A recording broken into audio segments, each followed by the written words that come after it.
કોને અપાય? પહેલા નંબરમાં કોને અપાય?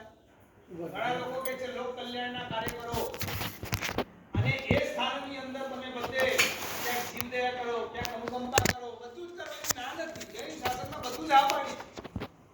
પણ ફર્સ્ટ પ્રાયોરિટી કોની? સુપાત્ર. અને સુપાત્ર કોણ? દેવગુરુ ધર્મ તો ખરા જ, સાથે સાધર્મિક ભાઈઓ અને બહેનો, આ બધા સુપાત્ર કહેવાય. તો એ સુપાત્રને દાન આપવાનું હોય, એની અંદર કોઈને અન્નદાન આપો, કોઈને પાણી વસ્ત્ર આપો, કોઈને પાણી આપો, કોઈને વસ્તી એટલે સ્થાન આપો. આ બધા જ પુણ્ય બંધના પ્રકારો હતા.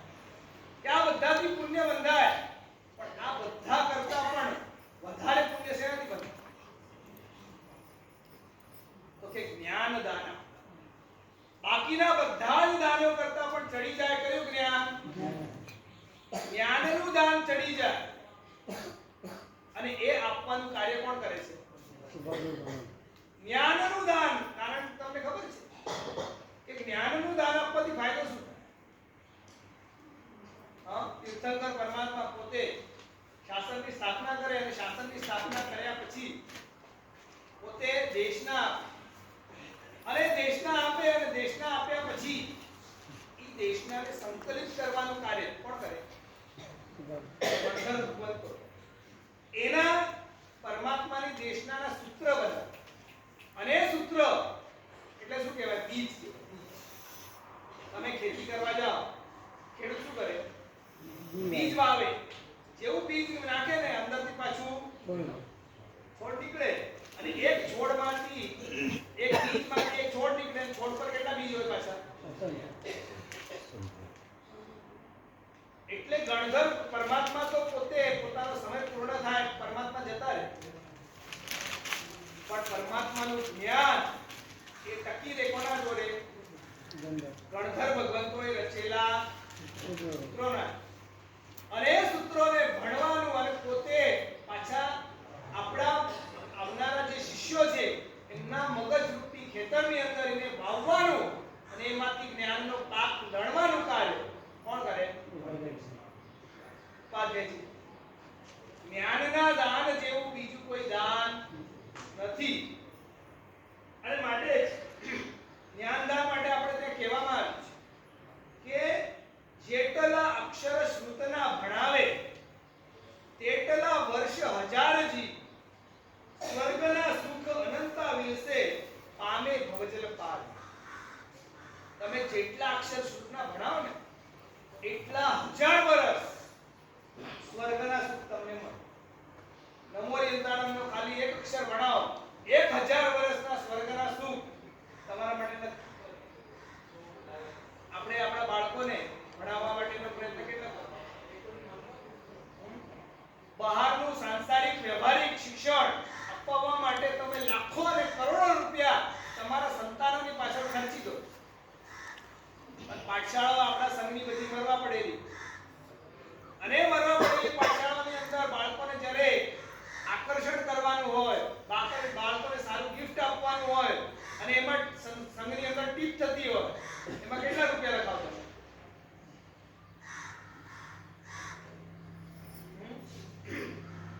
કેટલા રૂપિયા લખાવ?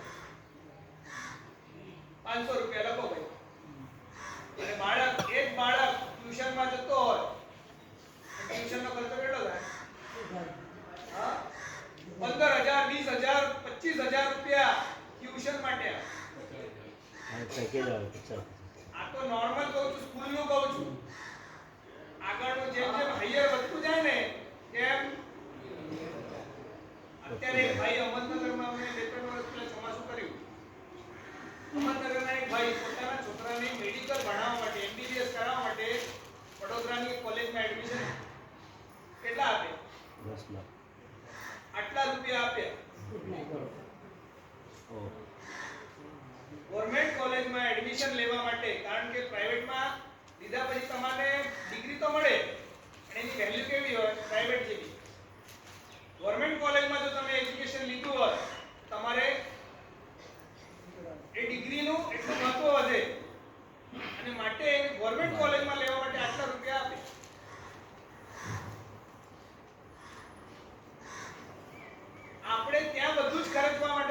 છીએ, પણ બાળકોને ધાર્મિક સંસ્કરણ કરવું હોય, શિક્ષણ આપવું હોય, ત્યાં આપવા માટે આપણે તૈયાર.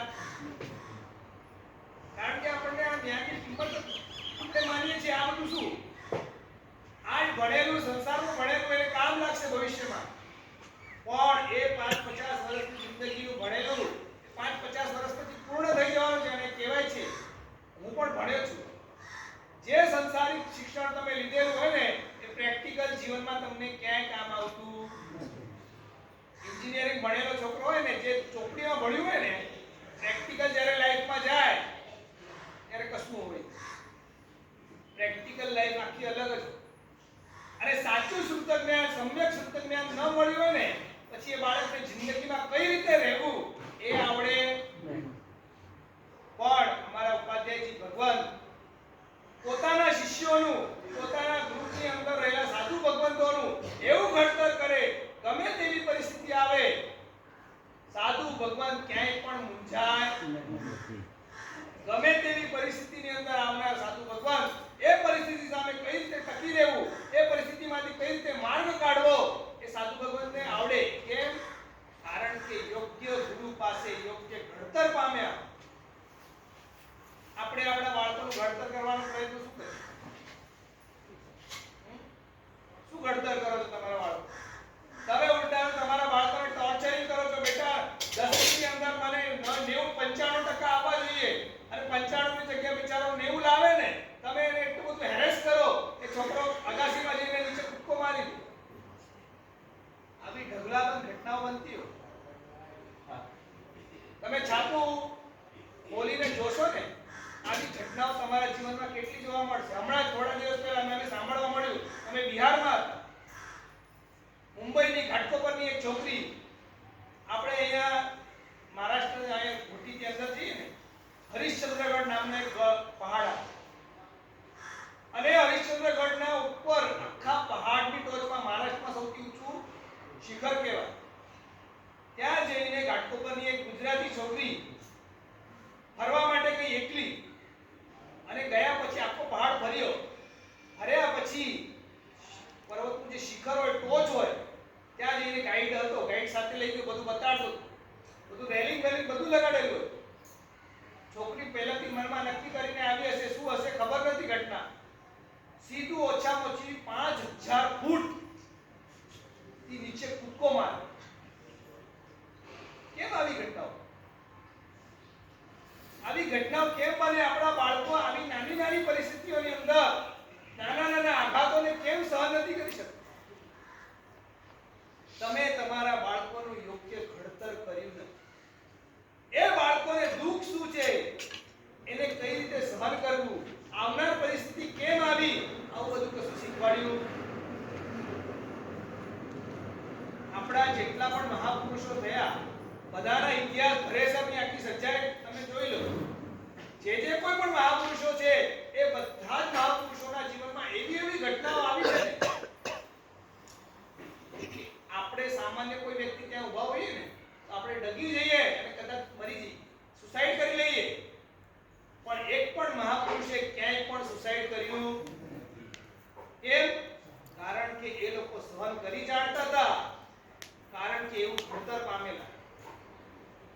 ઉપાધ્યાયજી ભગવંત પોતે પોતાના શિષ્યોનું યોગ્ય ઘડતર કરે છે. અને કઈ રીતે? પોતે વાત્સલ્ય ભાવથી ક્યાંય પણ છે ને જ્ઞાન આપવા બેસીએ, ઘણી વખતે પોતાના શિષ્યોને ભણાવતા હોય, એ વખતે ઘણી વખત એવું બને બધું એને શુષ્ક લાગે, ગમે નહીં. એટલે બાળકોને છે ને હવે નવી નવી ટેકનિકો ડેવલપ થાય છે, છોકરાઓને રમાડતા રમાડતા ભણાવવા. તમારા છોકરાઓને junior KG, senior KG, play group, nursery, આ બધામાં કેવી રીતે ભણાવે? કારણ કે એ લોકોને ખબર છે કે આ નવો છે, હજી એટલું બધું આની રુચિ નથી. ઉપાધ્યાયજી ભગવાન છે નૂતન સાધુ ભગવંતોને, શિક્ષકોને કઈ રીતે ભણાવે? પ્રેમ આપીને, વાત્સલ્યથી, એ રીતના એટલી મીઠાશથી ભણાવે કે એને ન ગમતું હોય ને તોય ગમવા. આપણે આપણા બાળકોનું ઘડતર પ્રેમ વાત્સલ્યથી કરીએ છીએ કે કઠોરતાથી કરીએ છીએ? એના ભવિષ્યનો વિચાર કરીએ છીએ? એનું ઘડતર આપણે જો યોગ્ય રીતે નહીં કરીએ, એનું સંસ્કરણ નહીં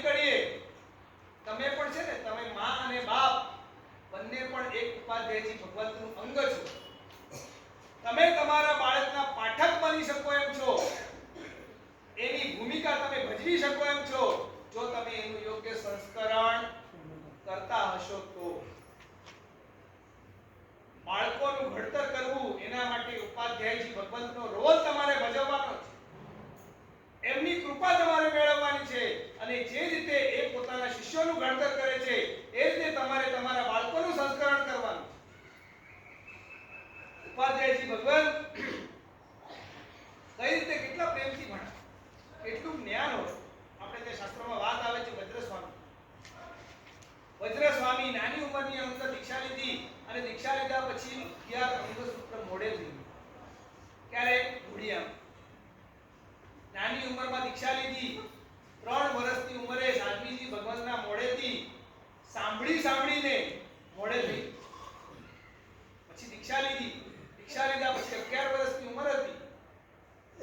અને બધું ભણેલું છે ને, ક્યાંય નકામું જતું. અને ઉપાધ્યાયજી ભગવાન કેવા હોય આપણને બતાવે છે કે એમનું ભણાવેલું કેવું ગમતું હોય લોકો. તો વજ્ર સ્વામી નાના હતા, બાળકુની હતા. અને બધા સાધુ ભગવંતો પ્રાતઃ ક્રિયા માટે જંગલમાં ગયેલા. પોતાનું ભણેલું બધા સાધુ ભગવંતોને મીટિયા ગોઠવ્યા. અને મીટિયા ગોઠવ્યા પછી એટલે મીટિયા એટલે કપડાનું એમ સમજો પોટલી સમજો. એ પોટલી મૂકીને આ બધા સાધુ ભગવાન બેઠા છે એમ સમજીને પોતે જે રીતે મોટા ગુરુ મહારાજ ભણાવતા હોય એટલા બધા પોટલાઓને ભણાવે. એટલે કોઈને લાગે કે આ તો રમત કરે છે, પણ શું ભણાવતા હતા? 11 સૂત્ર ભણાવતા. અને અચાનક એક વખત એની ઘટના બની ગઈ. પોતાના જે મોટા આચાર્ય ભગવંત હતા એ અચાનક મકાનમાં એન્ટ્રી કરીને આ દૃશ્ય જોયું. અને બાળમુનિ હતા, શરમાઈ ગયા. પાછા બધાને મીટિયા જગ્યા પર મૂકી દીધા. પણ ગુરુ મહારાજને ખ્યાલ આવી ગયો આની વિગતતા કેટલી છે અને બધાને પ્રતીતિ થાય માટે ગુરુ ભગવંતે નક્કી કર્યું કે બધા મારા બાકીના જે સહવર્તી સાધુઓ છે બધાને ખબર પડવી જોઈએ વજ્ર સ્વામી કેટલા ભણેલા છે. અને બીજા દિવસે ગુરુ મહારાજે જાહેરાત કરી, આવતીકાલે મારો વિહાર છે. બધા સાધુ ભગવંત કે સાહેબ અમે કે તમારે બધા અહીંયા જ રહેવાનું. સાહેબ આપણો જે પાઠ ચાલે છે શાસ્ત્રનો એનું શું? કોણ ભણાવશે અમને? તો કે આ વજ્ર સ્વામી ભણાવશે. ઉંમર કેટલી? 11 વર્ષની. જે 11 વર્ષના છોકરાને તમે કંઈક કે તમને છોકરો તમે એ ધુતકારી કાઢો, તને શું ખબર પડે? અમે આખી દિવાળી જોઈ છે, અમને વધારે ખબર પડે. પણ એ છે ને મહાપુરુષોની લક્ષણો, વિનય હોય. ગુરુ મહારાજે કીધું વજ્ર સ્વામી ભણાવશે. બધા સાધુ ભગવંતો ભક્તિ કરીને બેસી ગયા. ગુરુ મહારાજ બીજો દિવસ થયો, ગુરુ મહારાજ વિહાર કરી ગયા. પાઠનો સમય થયો અને બધા સાધુ ભગવંતો ગોઠવાઈ ગયા. બધા વજ્ર સ્વામી કરતા દીક્ષા પર્યાયમાં મોટા છે. અને વજ્ર સ્વામીને ક્યાં બેસાડ્યા? વચ્ચે અને ઊંચા સ્થાન ઉપર બેસાડ્યા. કારણ કે આપણે ત્યાં કહેવાય છે ભણવાનું હોય તો કઈ રીતે ભણાય? વિનયપૂર્વક. વિનય વગર તમે ભણવા જાઓ તો તમને ક્યારેય પણ કશું આવડે નહીં. તમારા છોકરાને કેમ નથી આવડતું એનું કારણ આ છે. સ્કૂલની અંદર તમારા બધા છોકરાઓ છે ને બેઠા હોય અને સર કેવા હોય? ઉભા સર બિચારા ભણાવતા હોય. છોકરાઓએ પગમાં ચપ્પલ પહેર્યા હોય, પોતે બેન્ચ ઉપર બેઠા હોય, સર બિચારા ઉભા ભણાવે. ગુરુ ઉભા હોય અને શિષ્ય બેઠો હોય, આવડે? વજ્ર સ્વામી એમને ઊંચા સ્થાનમાં બેસાડ્યા. વજ્ર સ્વામીને શરમ આવે છે કારણ કે પોતે નાના છે, છતાં ગુરુ મહારાજની આજ્ઞા છે અને ભણાવવાનું ચાલુ કર્યું. પૂર્વ ભાવનો તીવ્ર જ્ઞાનાવર્ણ્યનો ક્ષયોક્ષમ હતો. એવું ભણાવે. અઠવાડિયા સુધી ગુરુ મહારાજ પાછા આવ્યા નહીં. એટલું સરસ ભણાવ્યું. આપણે જે કહેવાય ને કે ઘણી વખતે તત્વ હોય ને, કઠિન તત્વ, એને પણ છે ને ઘણા મહાપુરુષો એવા હોય કે શીરાની જેમ ઉતરી જાય એ રીતના ભણે. ઘણા મહાપુરુષોની વ્યાતોટી હોય. અને વજ્ર સ્વામી એટલું સરસ ભણાવે છે. અઠવાડિયા પછી ગુરુ મહારાજ આવ્યા પાછા. અને આવ્યા પછી ગુરુ મહારાજે પૂછ્યું કેમ ચાલે છે? કે ગુરુ મહારાજ બહુ સરસ ચાલે છે. અને આપ આજ્ઞા કરો કે આજ અમને ભણાવો. ગુરુ મહારાજને શું કીધું? આજ અમને ભણાવે એવી આપ કૃપા કરો. એટલે ગુરુ મહારાજે ના પાડી. આ તો તમને બધાને ખ્યાલ રહે એટલા માટે એમને કીધું. પણ કહેવાનો મતલબ આજે પણ કહેવાય છે. તમે ઘણા બધા મોટી ઉંમરના કાકાઓ આવે અમારી પાસે અને કે સાહેબ અમે ભણવાની બહુ મહેનત કરીએ છીએ પણ આવડતું નથી. શું કરીએ? હવે બુદ્ધિમાં ચડતું નથી, ઘૂસતું નથી. અને શાસ્ત્રોમાં લખેલી આ વાત છે કે તમે વજ્ર સ્વામીના નામની એક માળા ગણો અને પછી માળા ગણ્યા પછી તમે ભણવાની શરૂઆત કરો. વજ્ર સ્વામીને સાચા હૃદયથી યાદ કરીને તમે જો ભણશો ન આવડનારું પણ આવડી એવો આ વજ્ર સ્વામીનો મહિમા. એટલે કહેવાનો મતલબ એ છે કે ઉપાધ્યાયજી ભગવાન કઈ રીતે ભણાવે તો કે એટલું સરળ કરીને એટલું સરસ ભણાવે કે આપણને જેનું ન ભણવાનું ગમતું હોય ને ઈ ભણવા લાગી જાય. આ એટલો બધો વાત્સલ્ય ભાવ એમનો હોય. ઘણી વખતે નાનો છોકરો હોય નવડાવવાનું અને ગરમ પાણીથી નવડાવવું હોય, મમ્મી નવડાવે, મમ્મી કઈ રીતે કરે? ડાયરેક્ટ ગરમ પાણી બાળક ઉપર નાખે? શું કરે? ઠંડો મિક્સ કરે. પેલા છે ને પોતાનો હાથ વચ્ચે અને પાણી ક્યાં નાખે? પેલા પોતાના હાથ પર નાખે અને પછી બાળક ઉપર કરે. પોતે ઉપાધ્યાયજી ભગવાન એમનું વાત્સલ્ય છે. ક્યાંય પણ જે રીતે માતા એવું જ પાણી નાખી કે તે બાળક સહન કરી શકે, પોતાના હાથ પર નાખી જુએ આ મારા બાળકને સહન થશે, અને એવું જ પાણી માતા બાળક પર નાખે. કુંભાર હોય કુંભાર એ પોતે ઘડોને ઘડતો હોય, ઘડો બનાવતો હોય તો શું કરે? એને બહારથી સપાટ મારતો હોય પણ અંદરથી શું કરે? અંદરથી હાથ રાખે. કેમ કે અંદરથી હાથ જો ન રાખે તો ઘડો ફૂટી જાય. એ રીતના ઉપાધ્યાયજી ભગવાન છે ને બહારથી કદાચ કઠોરતા પણ બતાવે પણ અંદરથી તો એટલા બધા પ્રેમ અને વાત્સલ્ય આપતા હોય કે ક્યાંય પણ શિષ્યને એમ ન થાય કે આ મને પરેશાન કરે છે, આ મને પરાણે ભણાવે છે. એને ઉલટાનું છે ને ભણવાનું ગમતું થાય. એ કાર્ય છે ઉપાધ્યાયજી ભગવાન. એટલે આપણે આપણા બાળકોનું ઘડતર કરવું હોય આ ઉપાધ્યાયજીનો ગુણ વાત્સલ્ય ભાવનો આપણે સ્વીકારવાનો. ઉપાધ્યાયજી ભગવાન વળી કેવા છે, એમનું કામ શું? તો આપણે ત્યાં કીધું છે કે ઉપાધ્યાયજી ભગવાન છે ને એ 3 પ્રકારના કામ કરે. એની અંદર પહેલા નંબરનું કાર્ય ઉપાધ્યાયજી ભગવાન છે ને મીડિયેટર. કોણ છે? મીડિયેટર. કોના વચ્ચેના મીડિયેટર? તો કે આચાર્ય ભગવાન અને સાધુ ભગવાન બંને વચ્ચેના મીડિયેટર. ઘણી વખતે હોય અમુક વ્યક્તિ હોય એવો પ્રભાવ હોય એની સામે છે ને સામાન્ય વ્યક્તિ ઘણા શ્રાવકો પણ અમારી પાસે આવી હતી એટલે અમને મળે કે આચાર્ય ભગવાનનું કામ છે, સાહેબ અમારું આ કામ કરવાનું છે, આપ ત્યાં જઈને વાત કરો ને. અમને આવી કે કેમ? કારણ કે આચાર્ય ભગવાનનો ડર લાગે. ડાયરેક્ટ જઈને કઈ રીતે કેવું આચાર્ય મારે? એટલે ઘણા ગભરાતા હોય આચાર્ય ભગવાન પાસે કઈ રીતે વાત. એમ સાધુ ભગવંતો પણ છે ને ઘણા કાર્યોની અંદર એ લોકોને સંકોચ થતો આચાર્ય ભગવાન આ કેવી રીતના કેવું, અને માટે એ કાર્યની અંદર એલો જે ક્ષોભ છે એ ક્ષોભને દૂર કરી બંને વચ્ચેનો સેતુ બનવાનું કામ કોણ કરે? ઉપાધ્યાયજી ભગવાન. જે ઉપાધ્યાયજી ભગવાન છે મીડિયેટર. બીજા નંબરની અંદર ઉપાધ્યાયજી ભગવાન કેવા છે તો કે કોઓર્ડિનેટર. કેવા છે? કોઓર્ડિનેટર. કોઓર્ડિનેટર એટલે શું? સંકલન. બે જણાની સંકલના કરવી, બે જણાને ભેગા કરવા. ગ્રુપની અંદર ઘણા બધા સાધુ ભગવંતો હોય અને એ બધા સાધુ ભગવંતો એની અંદર કોકને ભણવાનું ગમતું, કોકને ભણવામાં પણ ઘણા બધા વિષય, કોઈને ન્યાય ગમતો હોય, કોઈને વ્યાકરણ ગમતું હોય, કોઈને આગમ ગમતું હોય, કોઈને ગોખવાનું ગમતું હોય, કોઈને પદાર્થોની સંકલના ગમતી હોય, કોઈને શ્રુતિ સંબંધ સજ્જાય ગમતા હોય. બધાની અલગ અલગ છે. કોઈને બેવાજ ગમતી હોય, કોઈને જાપ ગમતો હોય, બધા અલગ અલગ.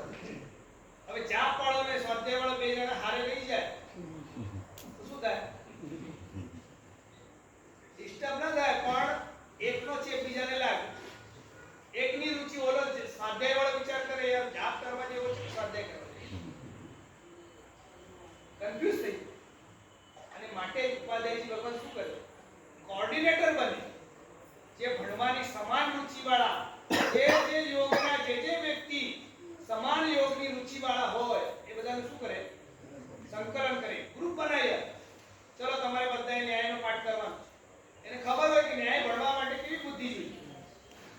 અને એ સરખી બુદ્ધિ વાળા જે હોય એ બધાની કોઓર્ડિનેશન કરી બધાની સંકલન કરીને એનો ગ્રુપ બનાવ્યો.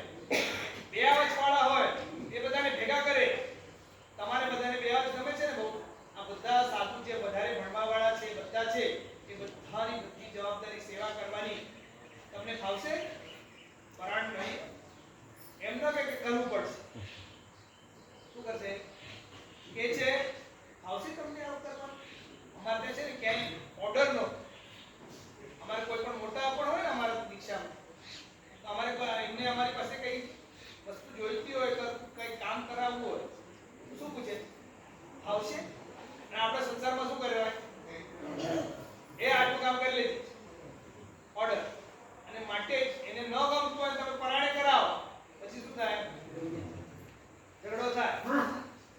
પરમાત્માએ બતાવી દીધું આવું ક્યારે પણ ઓર્ડરની ભાષા ક્યારે કરવાની એને કે ઈચ્છાકાર કામ.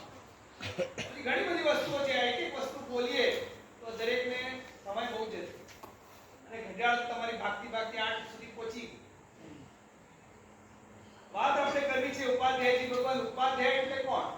ઉપ અને ઉપાધ્યાય શબ્દ કઈ રીતે? ઉપ વત્તા અધિ વત્તા ઈ ધાતુ. સંસ્કૃત ભાષામાં ઉપ અધિ ઉપસર્ગ છે, ઉપ ઉપસર્ગ છે, અધિ ઉપસર્ગ છે અને ઈ ધાતુ. ઈ નો અર્થ થાય આમ જવું પણ અર્થ થાય, ભણવું પણ અર્થ. અધિ ધાતુ છે ને અધિ ઉપસર્ગ સાથે ભેગો થાય ત્યારે એનો અર્થ થાય ભણવું. તો પાસે જઈને ભણવું. ઉપાધ્યાયનો અર્થ શું? પાસે જઈને ભણવું. તમારા જેવા ઘણા સુખી હોય ને એ ડાયરેક્ટ ટ્યુશનના ટીચરને ક્યાં બોલાવે? ચલો આવી જજો મારા છોકરાને ભણાવો. પાઠશાળાના ટીચરને પણ ઘણા લોકો ઘરે બોલાવે કે ભાઈ આવીને મારા છોકરા શુક્ર ઘરે ભણાવો. ઘરે ભણવાનું હોતું ગુરુ પાસે જઈને ભણવાનું. ગુરુ પાસે જઈને ભણો તો જ તમારા જ્ઞાન સાચું સમ્યક બને અને તમારા જીવનની અંદર આત્માની અંદર એક પરિણમ. અને એ જ્ઞાન કઈ રીતે ભણવાનું હોય તો કે વિનયપૂર્વક. વિનયપૂર્વક જો જ્ઞાન ન ભણે તો એ જ્ઞાન તમારા લાભના બદલે નુકસાનનું કારણ બને. કર્મગ્રંથની એક ટીકા છે. એ કર્મગ્રંથની ટીકાની અંદર એક દૃષ્ટાંત આપ્યું. બે શિષ્ય હતા એક ગુરુના. એક સાથે બંને એક જેવું જ ભણ્યું. પણ એમાં છે ને એક વિનય હતો એક અવિનય. બંને જણા એક જગ્યાએ જતા હતા. ભણવાનું પતી ગયું અને ભણવાનું પત્યા પછી બંને પોતાના ઘરે જતા હતા. અને જતા જતા વચ્ચે ગામ આવ્યું. ગામની અંદર અચાનક સામે એક દૃશ્ય દેખ્યું. એક માજી પોતે પોતાના માથા ઉપર એક માટીનું માટલું લઈને પાણી ભરીને જતા. અને જતા જતા અચાનક માજીને ઠેસ લાગી. અને ઠેસ લાગી એટલે માજીનો જે ઘડો હતો એ પડ્યો નીચે અને ફૂટી. અને જેવો ઘડો નીચે પડ્યો માજી રડવા માંડી. રડવા માંડ્યા એટલે બંને જણા ત્યાંથી પાસ થતા હતા. બંને જણા પૂછ્યું માજી કેમ રડો છો? ઘડો ફૂટી ગયો એટલે? તો કે ના મારો છોકરો આવવાનો તો પરદેશ. ઘોડો ફટી ગયો એટલે અપસપુર થયું એવું મને લાગે છે. એટલે મને ડર લાગે છે. હવે હું શું કરું? મારા છોકરાનું સારું તો હશે ને? અને એમાંથી પેલો જે હતો એને કીધું તારો છોકરો પતી ગયો, તારો ઘોડો ફૂટી ગયો, અપસપુર થઈ ગયું, તારો છોકરો મરી ગયો. અને માજી તો બિચારા પેલા થોડું રડતા હતા, હવે જોર જોરથી રડવા માંડ્યા. અને બીજો હતો ને બીજા શું કીધું? માજી ચિંતા નહીં, તમારો છોકરો છે ને એમ કેમ છે? અહીંથી તમે ખાલી તમારા ઘરે પહોંચો એટલી વાર છે, તમારો છોકરો તમારું સ્વાગત કરવા માટે તૈયાર ઉભો છે.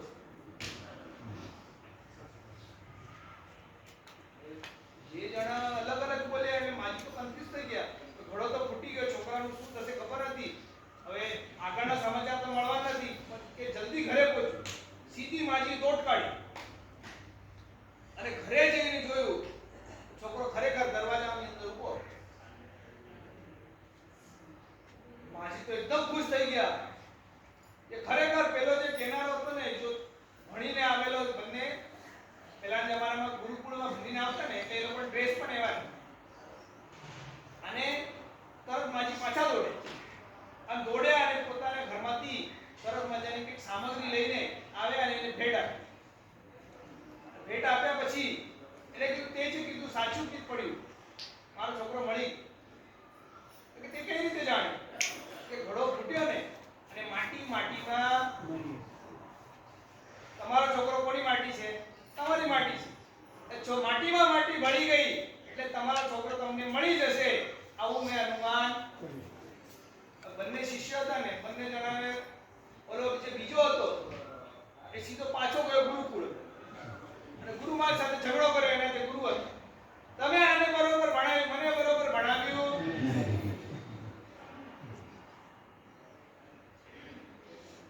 મેં તો તમને બંનેને સાથે જ ભણાવ્યું, સરખું જ ભણાવ્યું.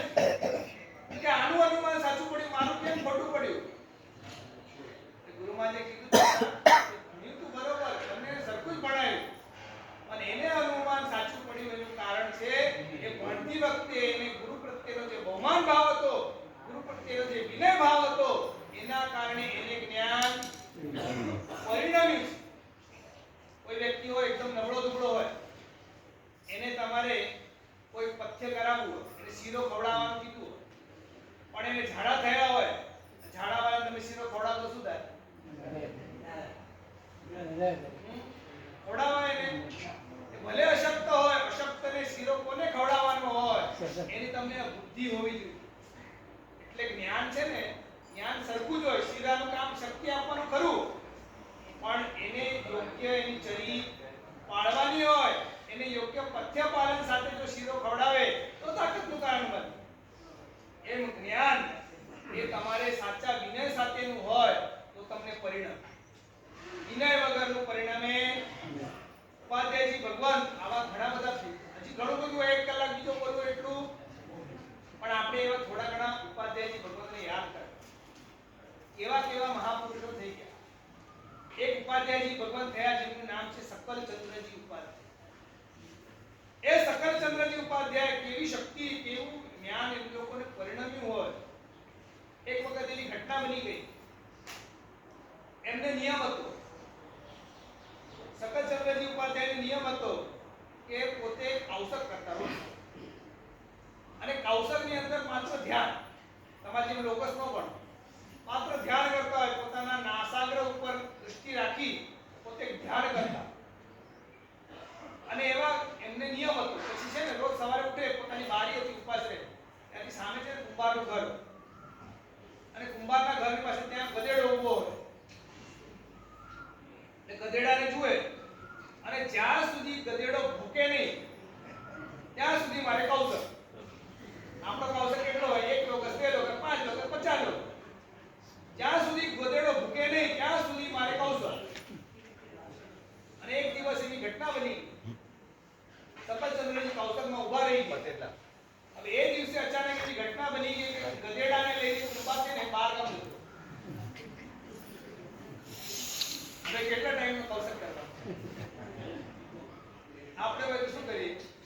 એક મચ્છર આવી કરડી જાય તો આપણે ઊંચા નીચા થઈ. સકલચંદ્રજી સળંગ 12 કલાક સુધી નોન સ્ટોપ કૌશક ધ્યાનમાં ઊભા. સાંજ પડી અને પાછો પેલો આવ્યો ગધેડાને, અને આયા પછી ગધેડો જેવો પોતાના સ્થાનમાં પહોંચ્યો અને પોતે ગધેડો ભૂક્યો. અને આ વખતે પછી તરત કૌશક એમને પાડે. પણ એ કૌશક ધ્યાનની અંદર રહેલા પરમાત્માના સ્વરૂપનું ચિંતન, પરમાત્માના ગુણોનું ચિંતન કરતા કરતા આખી એ સકલચંદ્રજી મહારાજે પરમાત્માની 17 વિધિ પૂજા એની રચના કૌશક ધ્યાનની અંદર થઈ. કેવી પ્રજ્ઞા! આવા તો ઘણા બધા ઉપાધ્યાયજી ભગવાન થયા. ઉપાધ્યાય વિનય વિજયજી મહારાજ, જેમને આ હોળીના દિવસોમાં ખાસ યાદ કરાય છે. રાંદે રોડ સુરતનો સંઘ, એને એમની અશક્ત અવસ્થા, છેલ્લી અવસ્થા, અને વિનંતી કરી, સાહેબ અમને આપના સ્થિરવાસનો લાભ આપો. આજનો જમાનો એવો થઈ ગયો કે સંઘો, આચાર્યો, ભગવંતોને, સાધુ સાધ્વીજી ભગવાનને સ્થિરવાસની વિનંતી નથી કરતા. આ સાધુ સાધ્વીજી ભગવાન બધા વ્હીલચેરમાં કેમ નીકળે છે? કારણ કે કોઈ સંઘો વિનંતી નથી કરતા કે અમને સાહેબ અમને સ્થિરવાસનો લાભ આપો.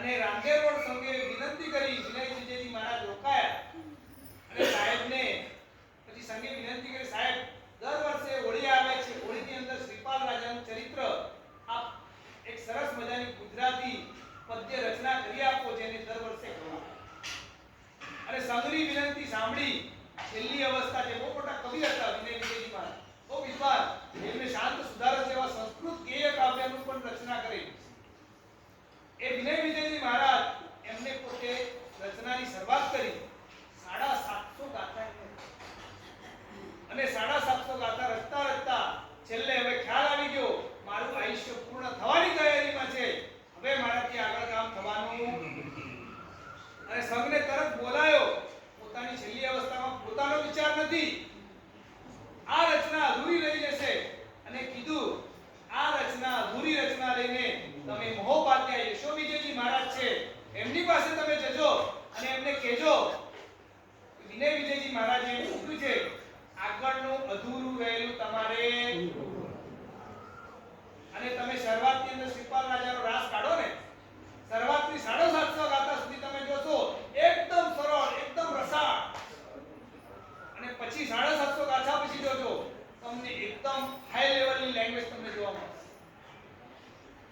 કેમ આવું કારણ કે મહોપાધ્યાયજી યશો વિજયજી મહારાજ એટલે ન્યાય વિશારદ કહેવાય એટલા બધા ન્યાયના જટિલ ગ્રંથોની રચના એમને કરી પોતે કેવા હતા તો 12 વર્ષ સુધી કાશીની અંદર રહી પોતે ત્યાં ભણ્યા શરૂઆતમાં એમના ગુરુ મહારાજ એમની સાથે બંને પોતે રહેતા બંને ભાઈ હતા પદ્મ વિજયજી અને જસ વિજય એટલા બધા વિદ્વાન હતા દીક્ષા લીધા પછી શરૂઆતના સમયની અંદર 5-7 વર્ષમાં તો બધું જ ભણી લીધું જૈન શાસ્ત્રમાં રહેલા તમામ ગ્રંથ ભણી લીધા અને ગુરુમાને કે હવે શું ગુરુમાને જોયું આ લોકોની પ્રજ્ઞા તો જબરદસ્ત છે આ લોકોને અને ભણાવીશ નહીં તો પછી બીજે ક્યાંક મન જશે અને ગુરુમાં ચિંતામાં બેઠા એ વખતે અચાનક એક શ્રાવક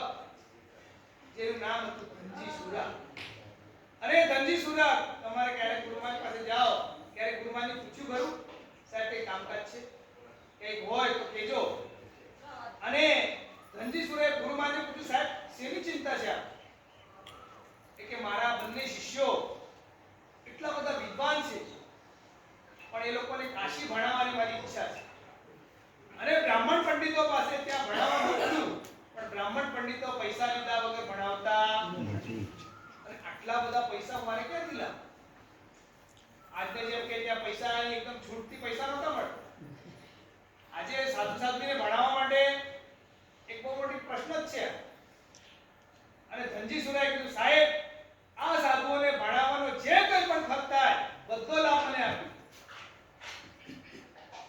અને મહોપાધ્યાયજી યશો વિજયજી મહારાજ 12 વર્ષ સુધી કેટલા 12 વર્ષ સુધી કાશી રહ્યા અને કાશીમાં ભણ્યા અને કેવું ભણ્યા પાછા કે ભણ્યા પછી 12 વર્ષ ન્યાયનો અભ્યાસ કર્યો અને છેલ્લે ત્યાં કાશીના પંડિતો બધા ભેગા થયા અને બધા પંડિતોની વચ્ચે છે ને શાસ્ત્રાર્થ હતો અને વાદ વિવાદ ન કહેવાય ને વાદ જ કહેવાય વિવાદ ન કહેવાય વાદ થયો અને વાદની અંદર પોતે ત્યાંના જે બ્રાહ્મણ પંડિતો હતા બધાને વાદમાં હરાવ્યા અને હરાવ્યા પછી કાશીના બધા વિદ્વાન પંડિતોએ જેમની પાસે પોતે ભણ્યા છે એ બધા પંડિતોએ કીધું કે ખરેખર તમે કેવા છો તો કે ન્યાય વિશારદ છો કાશીના પંડિતોએ એમને ન્યાય વિશારદની પદવી આપી એવા આ એમના ઘણા બધા ગ્રંથો છે એની અંદર આપણે એક ગ્રંથની વાત કરીએ ને તો પણ કલાક લાગે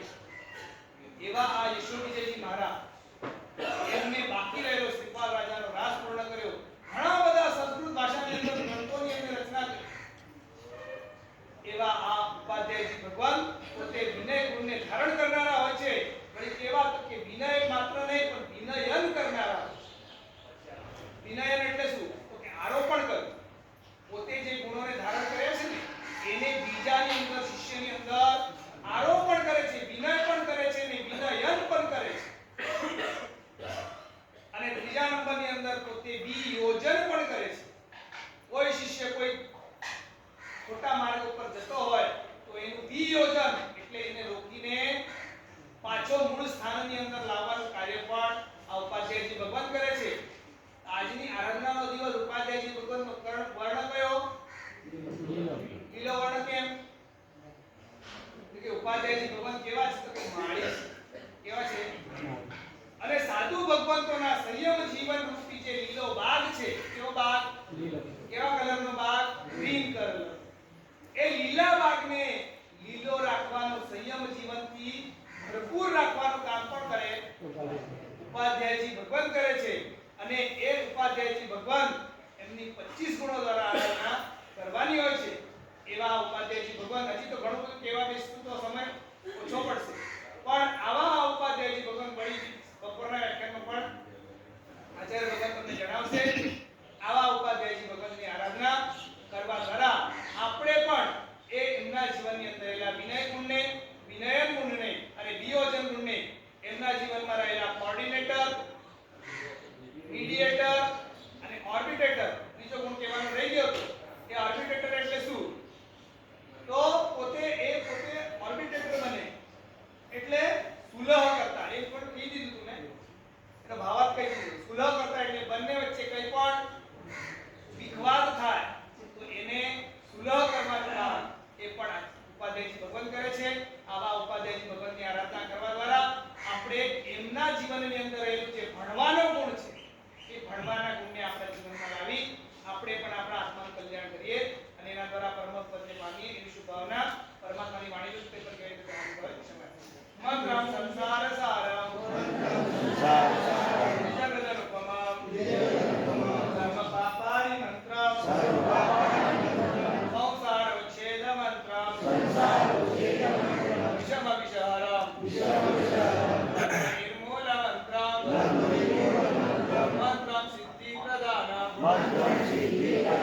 શિવ સુખ જનનમ કેવલ જ્ઞાન મંત્રમ મંત્રમ શ્રીજૈન મંત્રમ જપ જપ જપિતમ ધર્મ નિર્વાણ મંત્રમ